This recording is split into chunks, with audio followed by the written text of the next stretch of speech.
A big change introduced with Amendment 2 of the 18th edition was the removal of pages of stuff about risk assessments and calculations for SPDs.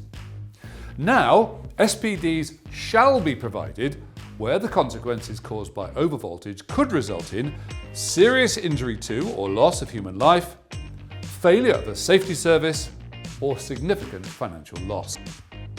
The Reg also requires that SPD shall be provided for all other cases, unless, and it's an interesting unless, the owner of the installation declares that it's not required due to any loss or damage being tolerable, and they accept the risk of damage to equipment and any consequential loss.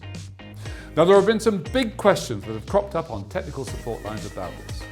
Who is the owner? What risk is tolerable? And how do I, as an electrician, cover my arse? To get another industry perspective on this, we've invited Gary Parker from the ECA. So I'll hand over to the two Garys to thrash it out. Thanks, Dave, and welcome, Gary. Hiya, Gary. Great stuff, nice to see you again. Nice to see you too, pal. Can we start with who is the owner of the building? Yeah, well, the owner is the owner. It's the person who owns the building, or possibly a duty holder who's been assigned by the owner. Of course, you should take into consideration any tenant's wishes and desires, but ultimately, it's generally the person who pays the bill for the work being done.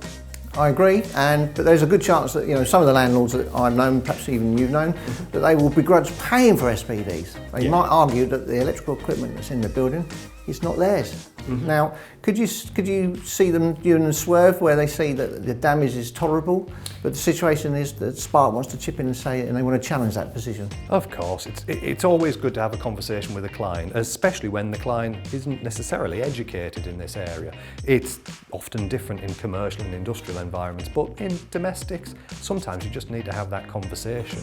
You also need to bring up the element of risk and what is classed as tolerable. What I may see as tolerable could be different to what you may see as tolerable, could be different to what people at home see as tolerable. So it's always important to have this discussion, and of course to make sure that we don't race to the bottom in terms of just cost. You made some really good points there, but there's inevitably going to be a situation when the owner absolutely refuses to have SPDs installed. How do we cover our backsides, as they would say, in that particular situation? Say for when they've got an electric vehicle at the company, that could become damaged.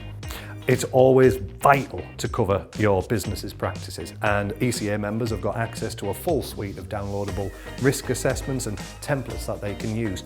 They can sign them, prove that they've had the conversation with the client and say, this is what we suggest and advise. If you don't wish to have it, sign here to say that we've had this discussion so you don't come back to me in 6 months' time. Okay, Gary, thank you very much for that. Now, one final thing then before we finish today. What's the ECA's position on installing SPDs on smoke detectors connected to domestic lighting circuits? It seems to have been a bit of a hot topic from specifiers, installers and the like, just not really knowing what's what. It's an understandable question to ask. There's a lot of confusion in the industry. Some organisations are saying smoke alarm circuits in dwellings are not safety circuits. From ECA's point of view, we'd always say your installations must comply with BS 7671, and we'd like to consider that a domestic smoke alarm system is a safety circuit. So of course, if you're coming under those requirements, you have to consider SPDs. Okay, thank you very much, Gary. Thanks, Gary.